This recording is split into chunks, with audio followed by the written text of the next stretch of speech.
Hello, everyone, and thank you for joining us. My name is James Hanson. I'm the Vice President and Publisher for NextGov, the Federal Technology News Division of Government Executive Media Group. It is my great pleasure to welcome you to today's webcast. This message sent from my device, Securing Telework for 2020 and Beyond, presented by Lookout. As public and private industry shifts to telework, thanks to long-term innovation and short-term necessity, it's clear that telework is here to stay, but to what scale? This webcast will explore the concepts of security and mobility within the broader telework schema. How will personal devices and other technology tools accelerate the ease of telework? Well, today we'll discuss how government leaders in private and public sectors can boost user experience and security throughout and into the dawn of telework. But before we get started, I'd like to go over a couple quick housekeeping items. At the bottom of the platform, you will find several icons, including the Q&A tab. That allows you to ask a question. We'll be fielding those towards the end of the program, but feel free to please submit them at any point in time where a question comes to mind. If you experience any technical difficulties, just click on the help icon and a member of our support team will assist you. Now, it's my pleasure to introduce our two security evangelists and experts. You're in good company today. We have Michael Garrity, the Chief Information Security Officer with the state of New Jersey, and Tim Lemaster, Director of Systems Engineering at Lookout. At this time, I'll hand it over to Tim and Mike. Tim, the floor is yours. Thanks, James. Appreciate the introduction. So good afternoon, everybody, and thanks for joining. I'll just provide a quick overview of myself and a very quick one on Lookout, and then ask Mike to do the same. So my name, as James said, is Tim Lemaster. I lead a team of security architects and security engineers here at Lookout that help customers understand mobile threats specifically. And when I say mobile, I mean threats to iOS and Android devices, most notably. And Lookout's been doing this for over 10 years now, actually around 12 years now. We've been providing security for iOS and Android devices. We got our start in the consumer space, and then about 4 years ago, we moved into the enterprise and government space and provide solutions to allow government agencies and large companies to take advantage of the productivity associated with mobile, especially for things like we've experienced over the last 3 or 4 months of this pandemic, and feel confident in doing so from a security perspective. I've been here 5 years now doing this, and prior to that, I worked at Juniper Networks doing cybersecurity and network security kind of issues, things there. And I've had roles before that in the contracting world, in government, so a long history of working in the cybersecurity and networking space. So that's my background and a quick background on Lookout. Mike, do you want to provide a quick update on your yourself and your background? Sure. Thanks, Tim. Good afternoon, everybody. So my name is Mike Garrity. I'm the state's Chief Information Security Officer for New Jersey. I'm also the Director of the New Jersey Cybersecurity and Communications Integration Cell, the NJKIC. And I guess, what's interesting about the NJKIC and my role is we're the only state in the nation where cybersecurity is organized under the Office of Homeland Security and Preparedness rather than the Office of Information Technology. So our job is to lead and coordinate the state's cybersecurity efforts and make sure that we maintain resilience of the state against all sorts of cyber attacks. I've been in this role for about 4 years now. Have a lot of experience both in the public and private sector going back into the 80s and early 90s where I started the high-tech crimes or the computer crimes unit within the New Jersey State Police.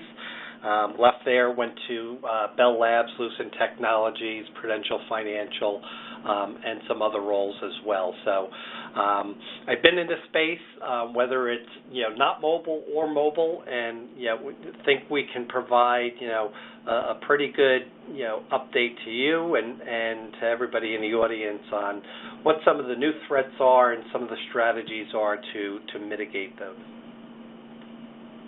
Excellent. Thanks, Mike. Thanks for taking the time to do this with us today. So This is, goes without saying, this has been a really interesting time. The pandemic has changed a lot about how we all work. And although telework has been a thing for a while now, many of us, not everybody certainly, but many of us telework 1 or 2 days a week, or when we have certain, family commitments and that sort of thing. But the pandemic has just had such an impact on the number of people teleworking, and I think for the most part we found that it has worked for most organizations. It's really been stressed, I think, a little bit in the beginning. It stressed the systems, but by and large, I think it's working. And so I think at this point it's fair to say that it's here to stay. We're going to see more, or continue to see large numbers of people teleworking, I believe.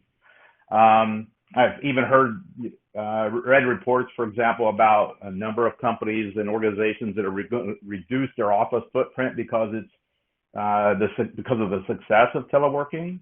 And so, as we keep that in background as context, just to ask, maybe what your thoughts are on what the future of this hybrid telework, remote work / office work will look like. What will that future workforce look like, in your opinion? Sure. So interesting you mentioned that many organizations already did telework in some capacity. Here in the state of New Jersey, prior to COVID-19, we had a no work from home policy, which is interesting. And overnight, we went from no work from home to a mandatory telework policy, obviously for social distancing and health reasons and the like.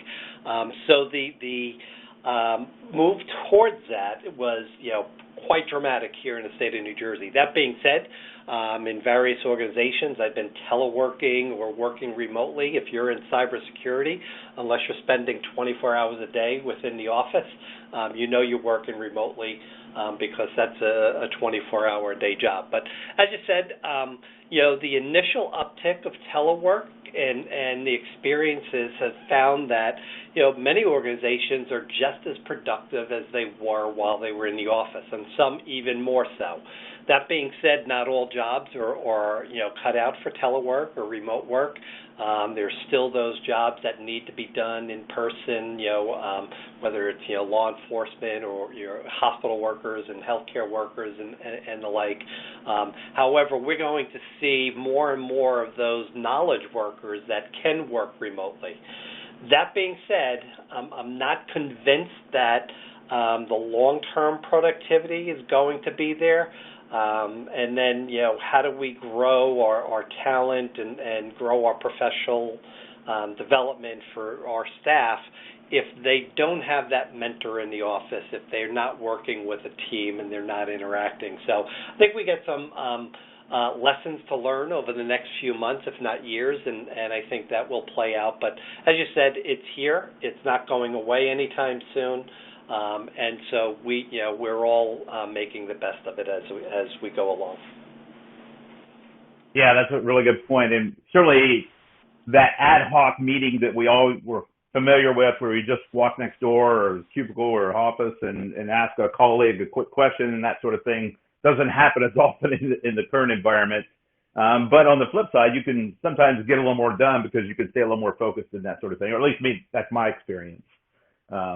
I don't know what it's been like for you and your team. Have you found that it's been easy to have ad hoc over, some kind of a unified communications platform or something, or how do you handle just ad hoc quick questions as a team? So we use obviously various communications methods, virtual teleconferencing, but we also have instant messaging through whether it's Skype or Teams or other platforms and the like, and that helps all of us stay together as a team, and that's really important to maintain that continuity and that communication so you can have ad hoc. Not everything can be a calendar invite and a formal meeting. There has to be, hey, what about this type of questions, and what do I do here, those types of things. Yeah, that makes sense, and we're certainly seeing that as well in my smaller team, I'm sure, than yours, but you still need those ad hoc things. And my schedule gets filled up with a lot of video, whether it be Teams or Zoom or what have you. But I found that I need to block off time for other work to be done. Otherwise, it seems like it's just constantly in meetings all day. So it's a new experience, and we're all adjusting to it. So I was just going to ask, so Mike, your background is so impressive, both as a CISO, but just various roles throughout cybersecurity and even law enforcement. I think you served in a law enforcement capacity years ago. So if you put on your, big picture kind of hat, tell us what you think the future of cybersecurity will look like, especially given this new reliance on telework and in particular mobile, because we are all working from home and working remotely. And as you said, in cybersecurity, we've often worked remotely from mobile devices, but it's just exacerbated right now. What do you think that's going to look like from a big picture kind of perspective?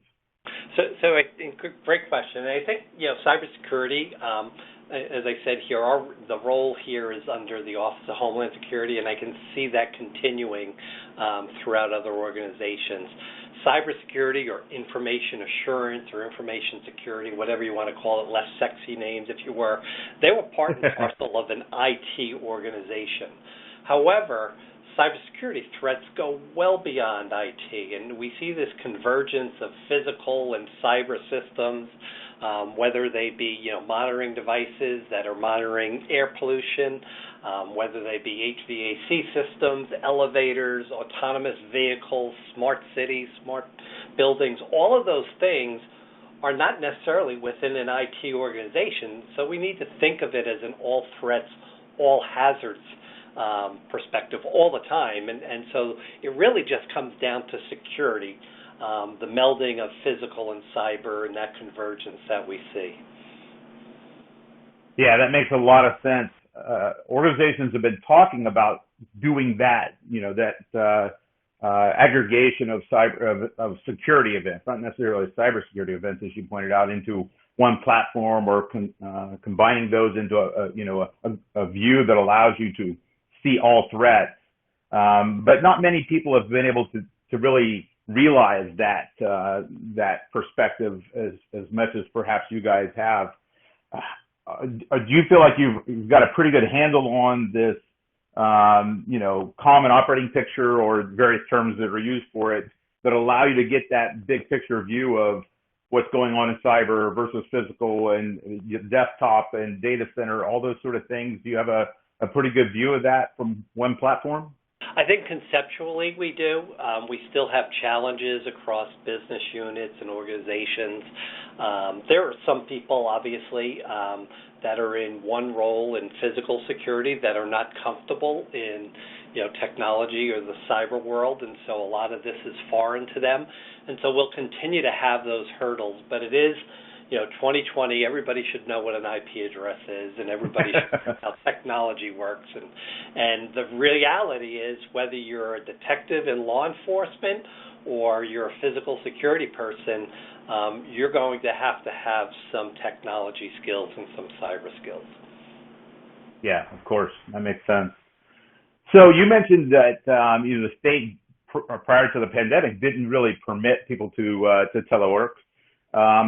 But being forced to do so, it sounded like going fairly well for you. Did you find that mobile devices were a big key to that? And if so, were people using personal devices? And what impact will personal devices have on this telework environment as compared to GFE or government furnished or corporate owned devices? Any perspective on that? Yeah, so we had a combination of both personal and government-provided devices, business-provided devices, if you will. And obviously, there's different controls that you implement across those devices. For instance, in a smartphone or a tablet that is government-owned, you may manage the entire device, so mobile device management, if you will.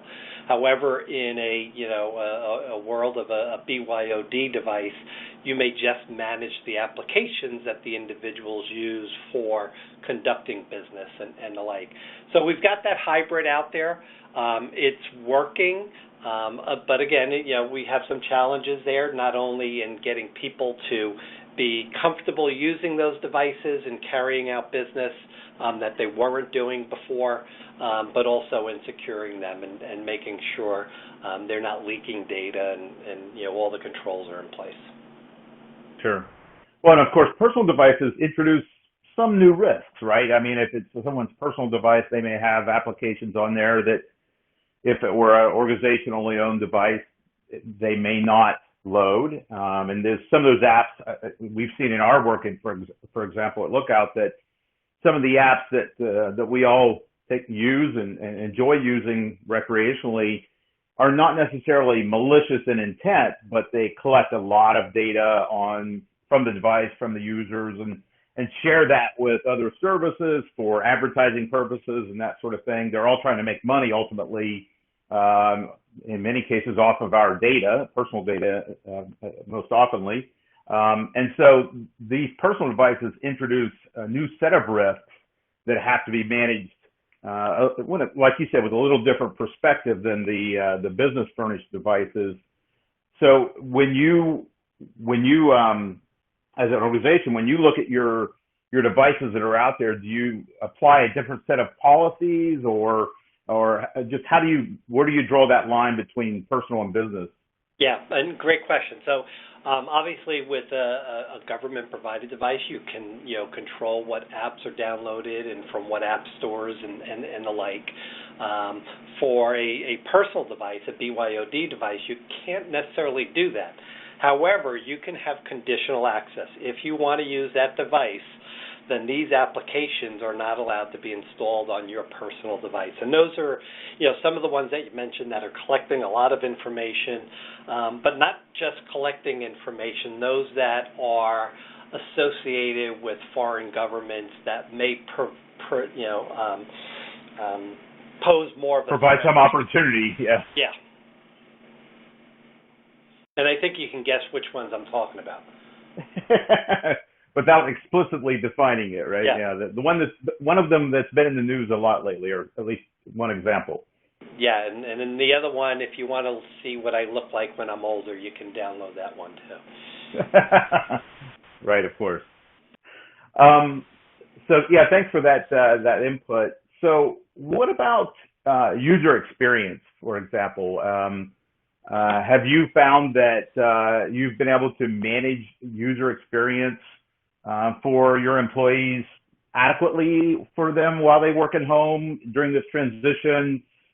Did you have to make a lot of changes? What's been your experience with just helping users do this remote work, so to speak? Yep. And so you put an adjective in there of adequate. And yeah, we're able to provide an adequate user experience. However, if you came from an office environment where you had dual monitors, a stand-up desk, an ergonomic chair, your user experience is going to be slightly different when you're sitting at the kitchen table at home or in your home office if you don't have all those amenities. Not only that, you may have issues like network latency and connectivity issues, so that the user experience can be frustrating. How you allow for printing of paper documents, and whether it's only allowed in the office or you're allowed to do it on connected printers at their homes and the like. So all those little things that define the user experience, they have to be worked through on an individual basis, and it's not the same for everybody, so that we can provide each person the best user experience that we can given the circumstances.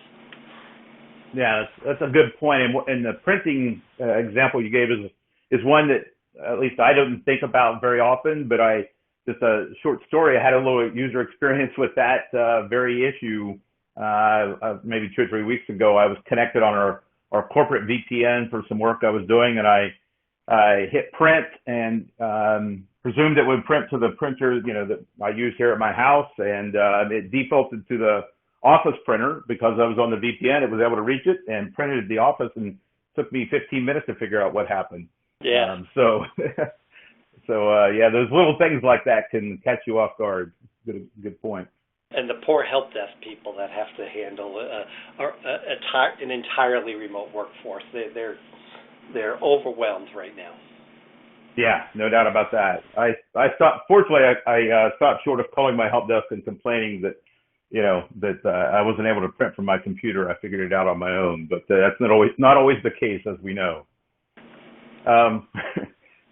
Let's see. So so we've talked a lot about this telework impact on and the reliance on mobile devices as a part of that.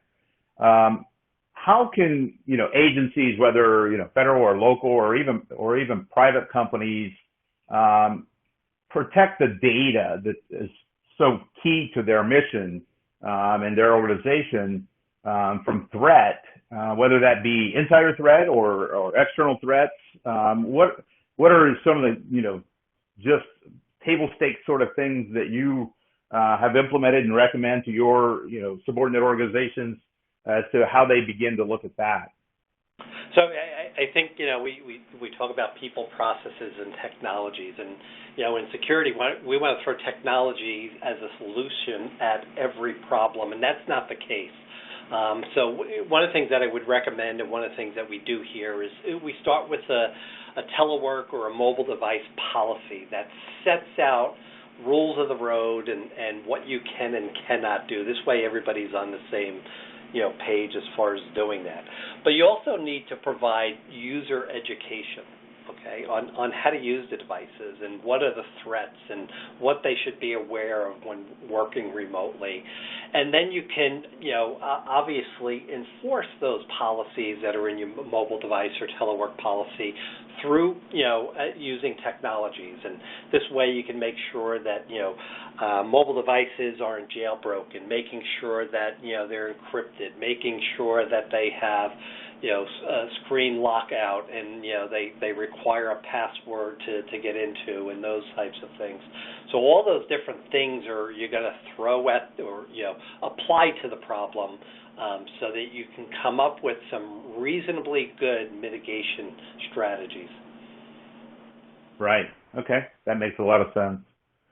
So we've got a couple audience questions that have come in that I'm going to read, and I haven't had a chance to think through them myself very much yet, so I'll read through them, and then perhaps, Mike, you can take a first stab, and I might offer some thoughts on it. But the first question is, how can employers, whether government or otherwise, guarantee personal privacy on apps that are used for personal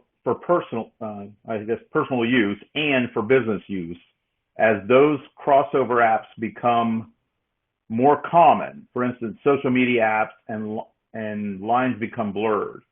So I think the question is essentially, how do you assure privacy for these applications that maybe offer some dual use or are used both professionally and personally, maybe something like a LinkedIn or something like that? I'm not certain what they had in mind, but that's the question. Mike, did you have enough time to think about that and want to have an opinion on it?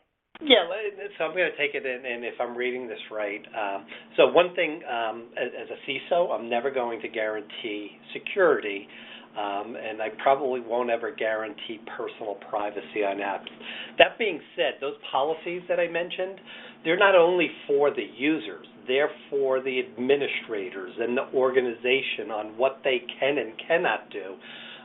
For instance, and I'll take New Jersey, if you're using your personal device, we've got a policy that we're not going to track where that device is, especially during off hours.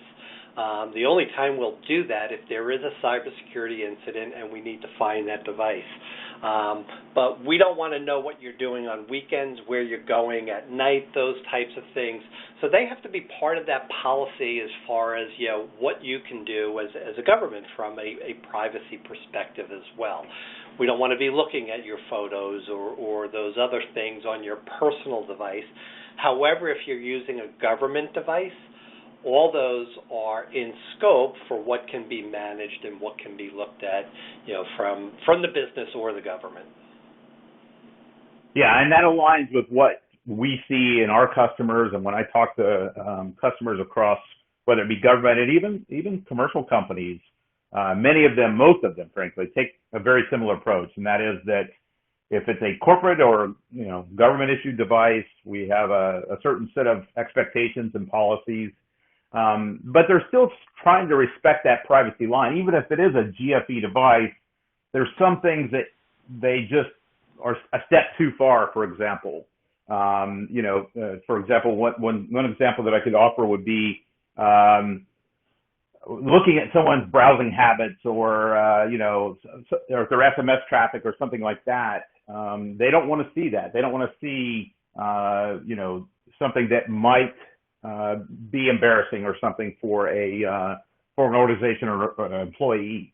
But for a BYO, that line is, even as you pointed out, even more firm. We don't allow, for example, with our platform, with our solution, we don't allow the employer or the admins to see certain information on the device. We restrict that, and we try to build our solution with privacy in mind, so that admins don't get that visibility by default. To respect that privacy line very carefully. So, agreed. Let's see. We have one more, at least right now, one more audience question that I'll go to. It says, how are you looking at security and price with regards to acquiring and disposing of mobile devices, phones, tablets, and laptops? Are you leveraging trade-in programs to receive higher recovery values? Are you looking at pre-owned devices for cost savings, as there are greater need for teleworking? So I think the question is primarily around how to manage cost and budget impact as we're all relying more and more on these devices for telework. Yeah, and so I'll take that, in my previous role as a CIO, obviously price for mobile devices or laptops and like was really important. It seems like they have built-in obsolescence as far as a year or two for many mobile devices. Laptops a little bit more, but we do wipe and reissue mobile devices. We typically stay away from the latest and greatest of the devices that are out there because of the premium on cost that we're going to pay. So we may have an older generation iPhone or Android or tablet. However, with laptops, it's going to depend on the individual that needs the laptop, what their work is. If it's just doing documents and email, obviously they don't need 32 gig of RAM and the latest and greatest. However, others that are doing more intensive processing applications, data analytics and the like, they're going to need a beefier laptop. So all those things are taken into account as far as identifying them. We don't look at pre-owned devices for cost savings, although we do reissue our own. And I can tell you this, in state government here and elsewhere, there's been a lot of orders for laptops the last few months. Yeah, I'm sure. Okay. One of the other questions that I wanted to ask about was, as we've seen in the press and in lots of reporting, and we've seen this almost always invariably when you have some kind of significant event going on in the world, there are people that are trying to take advantage of that. Bad actors, scam artists, that sort of thing, people that just, trying to make a dollar or trying to steal information and sell it, that sort of thing. We've seen, for example, a lot of the threats around COVID-related messaging for phishing lures or phishing attempts. What kind of threats have you seen? Anything that surprised you, or anything new that you didn't really think of until the pandemic really became a big issue? Well, as you said in the beginning, we see that threat actors take advantage of any disaster or tragedy out there, and this provided them a great opportunity for all sorts of different scams, whether they be getting you to open an email and downloading something, or providing credentials, or trying to sell a vaccine or a test kit, or all the other disinformation that's out there. It's tough enough to keep track of what is real good information, but through a lot of emails, it's just a lot of disinformation and sowing social discord and those types of things, whether it's on email or social media platforms, as you said. But we did see an uptick in the number of phishing emails, especially as it kicked off in March and April, a significant uptick, COVID-related, themed phishing emails. Yeah, and I think that we've all seen that. But interestingly, from our perspective, from Lookout's perspective, it hasn't been limited to to email specifically, and so we've seen a fair amount of phishing attempts that take advantage of mobile to make it more difficult for a user to recognize a phishing attempt or a phishing URL to distinguish it from a real one. On a mobile device, it's harder to see the entire URL. It can come in from a lot of different ways, right? It can come in over SMS, or it can come in over iMessage or Signal or something like that, or social media, those phishing attempts. So there are a lot more ways to get it to the device. So that's one of the things that really surprised us a little bit, is just the creativity of some of the threat actors in trying to spread their phishing attempts around. And so with that in mind, from your experience and based on what we've seen as well, are there particular strategies or what have you guys been doing to mitigate and prevent these kinds of attacks? Is there anything that we could learn from there? Yeah, so one of the things with the NJKIC, we are the state's central resource for cybersecurity threat intelligence and information sharing, along with best practices. And so we publish alerts. Obviously, we have a website, cyber.nj.gov. You can sign up to receive our bulletin that we put out on a weekly basis, as well as all sorts of alerts. We partner with the FBI, the Secret Service, the Department of Homeland Security, and we're part of the state's fusion center here in New Jersey. And so all that intelligence that we get, from all of those partner agencies and organizations, what we're doing is sharing that with the public and private sector and individuals, so that they're more informed on what the threats are and how to mitigate the risk of becoming a victim. Yeah, of course. How big of a role does employee training play in that? Do you guys spend a lot of time on, for example, most organizations are doing some kind of phishing training, and do you conduct your own phishing exercises if you're comfortable talking about it, that sort of thing? Oh yeah. So we do all those standard things as far as the annual security awareness training on all the different topics that are out there, refreshing and stuff like that. We do phishing simulation exercises targeting certain groups each week. We have a monthly bulletin. We obviously have alerts that go out, when new threats or let's say new compliance requirements or new laws that may affect individuals and the like. So we've got a pretty robust security awareness and training function here, and I think it's been helping because we get a lot of good feedback. And we get a lot of people pointing out things that some of the email filters and other things may not catch. Yeah, of course. That's great. That's a pretty impressive set of procedures you have to exercise your employees that rigorously. I've seen a lot of really progressive organizations doing that, so it's impressive that you guys are doing that.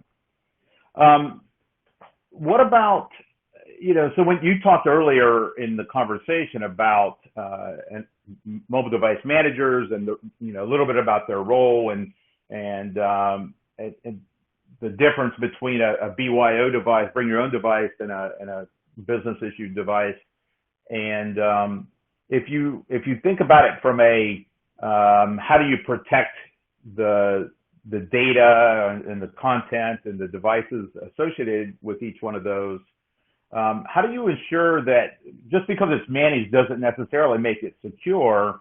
So how do you balance that that visibility and that protection across the range of solutions or platforms that you have available to you? What's your perspective on that? Yeah, so obviously applications of controls that you would, put on a device, it can't be jailbroken, all those different things, making sure there's anti-malware software on it if applicable, providing a secure web gateway option so that you're not visiting malicious sites, through a mobile device, encrypting the data at rest and in transit, doing things like geofencing to make sure, that device can only be used from, those locations that you want it to be used. All of those things as far as controlling the device. And then on the other side, those applications that you expose to the device, making sure you've got controls in there that only allow the individual to interact with the data on the server, but not to download the sensitive data or change the data on the device itself. Of course, okay. So you're applying some role-based access controls of some level as well, it sounds like. Yes, conditional access and the like. Conditional access. Okay, very, very impressive. One of the other interesting trends that we've seen, not necessarily directly related to COVID, but certainly, again, gotten a little more life or a little more push behind it as a result of COVID, is this concept of zero trust architecture. And I think this is an especially important idea for devices like mobile because they often connect over an LTE or a cellular network and maybe don't come in over or go out, depending on who's receiving or sending, over the traditional network that you have, perimeter controls established with firewalls and good IPS and that sort of thing, WAFs and others. And so sometimes mobile devices can circumvent those. Are you interested as an organization in these zero trust architectures? And how do you feel that they'll be, what impact will they have on mobile? Yeah, so Zero Trust, absolutely interested in it. It's something that we're not only planning for, but implementing on, in small bites here. But Zero Trust has become a buzzword, much like encryption was going to solve all of our problems, and then blockchain just a year or two ago was going to solve all our security problems with artificial intelligence, and so everybody's throwing around this concept of Zero Trust, but all Zero Trust is not the same. And while I'm a big proponent of it, it takes a lot of planning, and before you plan, you got to define what Zero Trust means for you. Every vendor out there has a Zero Trust solution for you, but they're not all the same, and so make sure that you define it yourselves and then plan it before implementing it, because it's more about processes than it is about technologies. Yeah, those are words of wisdom from experience right there. Very, very impressive and well thought out, that's for sure. Let's see, I've got another audience question here I'd like to move to. What do you predict will be the most costly piece of cybersecurity moving over the next 5 to 10 years? And then I guess, the person, he or she, offers some examples. Will it be retraining or hardware or software? Any thoughts on what will be the biggest impact to cost? How about costs associated with incident response? IR, okay. Yeah, so we're looking in the news today. Garmin, had a ransomware incident, and they're being held hostage for about $10 million, and it's going to cost you $10 million to remediate, to pay the ransom, and then remediate all the systems so it doesn't happen. You don't have a recurrence of it. So I think when we don't invest in controls up front, it costs us more in the long run. We have a saying here in the New Jersey Office of Homeland Security. We want to be first preparers rather than first responders. Interesting. I like that. First, you want to be first prepared. First, what would be a good way to describe it? First, I don't know. Is there a better way to describe first responder as a prepared person? I don't know. I have to think about that. But that's an interesting perspective on it. It supports that old adage of an ounce of prevention is worth a pound of cure, right? Yes. On a similar note, so one of the long-standing general ways that most organizations, most cybersecurity savvy organizations would agree is important is just simple patching, upgrading of software in your environment. And this has not always been easy with mobile because it's a very, particularly in the Android piece of the mobile operating system platform, it's a little more challenging. It's not as straightforward. You have dependencies on the handset manufacturer and the carrier and a number of other factors. So with that in mind, what impact are you seeing on from patching? Do you guys put a priority or an emphasis on that? Do you think that in general people recognize that as something that's critically important around mobile? I think whether it's mobile or within infrastructure applications, everybody recognizes the criticality of a good vulnerability and patching program. Unfortunately, whether it's mobile or your infrastructure application, doing it is not so easy. You may have those dependencies in an operating system or an application or a network that's going to break something, and so this is something I love the word that you threw in there, simple. And talk to anybody that does this for a living, and I don't think they're going to say it's simple because there's all sorts of things that get broken. And you just look, over the past few months, Microsoft releasing some of their updates to Windows 10 have broken some things, and that's not uncommon, and that's not taking a shot at Microsoft. That happens in many applications and operating systems and the like. And so, again, I'll go back to the planning and testing and how you do it, having a strategy for it. But, the one thing with, mobile devices is you've got such a disparity of operating systems that are out there as far as versions and patch levels that it, like you said, it is tough to do to maintain currency with, the current, firmware or older firmware, as you said. Yeah, of course. Yeah, and you're certainly right about it sounds so simple, this idea of keeping your patch level up to date, but it's not always as easy as it sounds, I guess. Let's see, we've got another audience question that I'd like to ask here. It says, how are federal cybersecurity policies impacting the efficiency or practices of New Jersey or other states and jurisdictions for good or for bad? Have you seen any impact from the federal policies? Yeah, so federal cybersecurity policies, obviously we have connections into federal systems, if you will, and we're bound by their policies and their requirements, and so that requires us to put controls in place that make us compliant with those requirements and the like. And for the good, they're pretty strict as far as that's concerned. I guess for the bad is that you've got different federal agencies with different requirements, and so it's all over the board, whether you're talking about IRS or CMS or CGIS and those types of things. We'd like to get one set of requirements from the feds that we can apply across all systems. They're relatively the same. And that's where the inefficiencies come in, is when you have different targets that you've got to meet for different systems. Right, I see.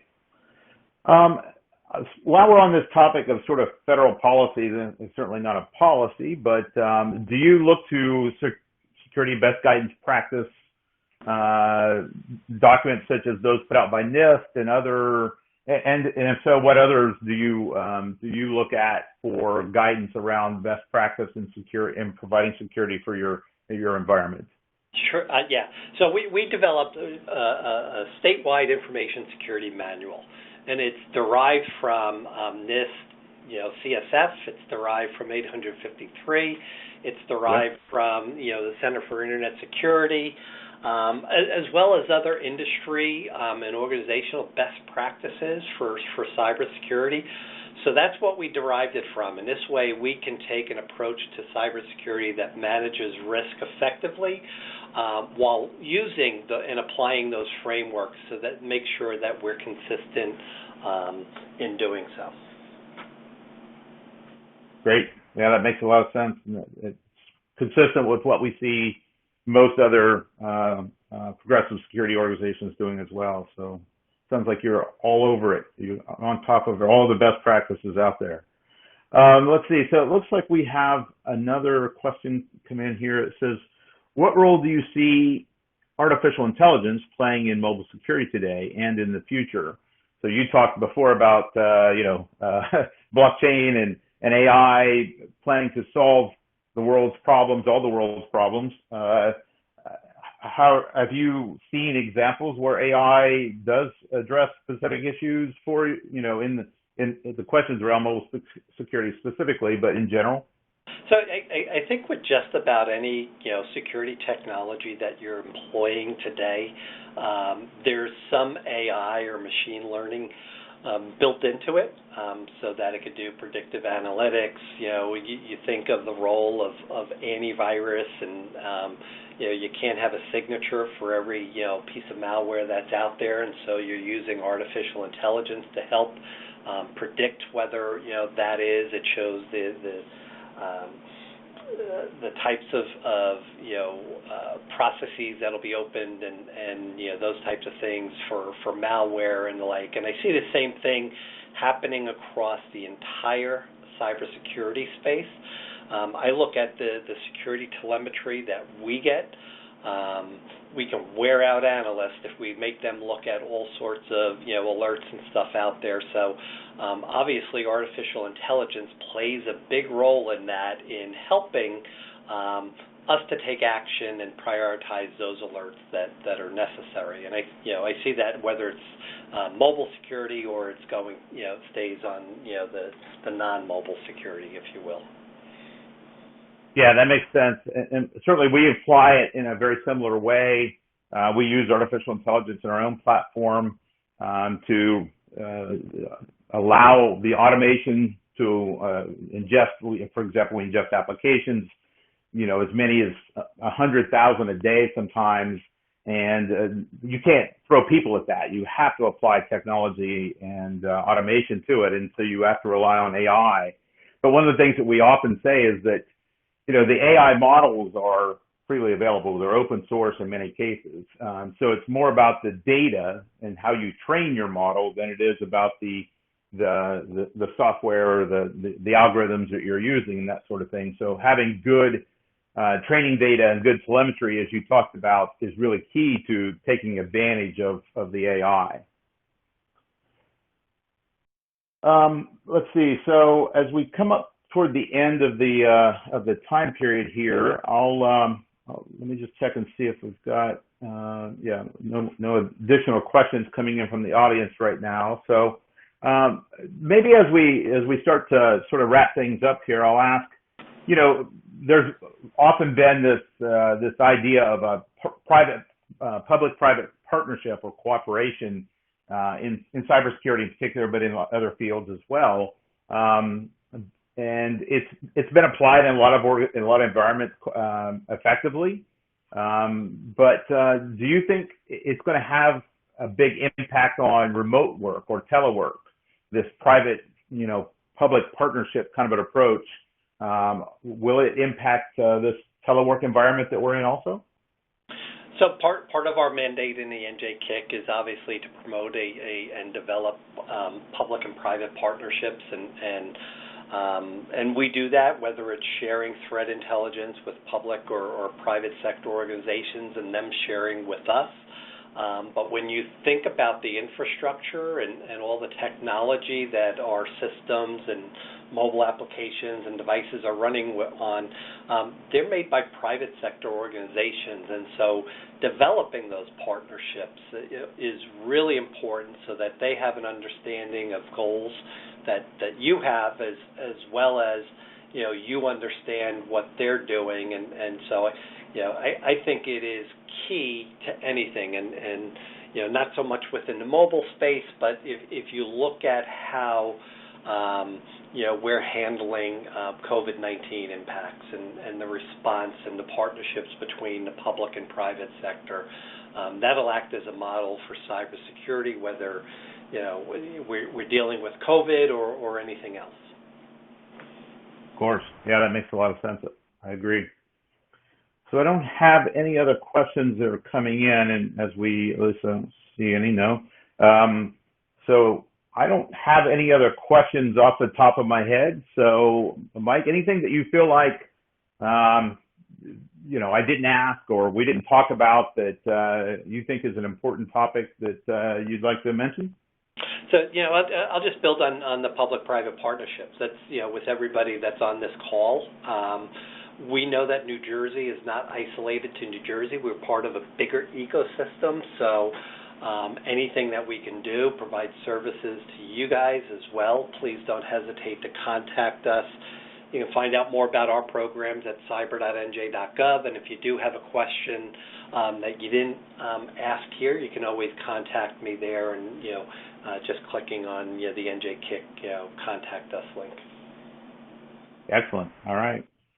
Thanks, Mike. Really appreciate your wisdom today and your experience, and thank you for all the work you do in helping keep us all safe.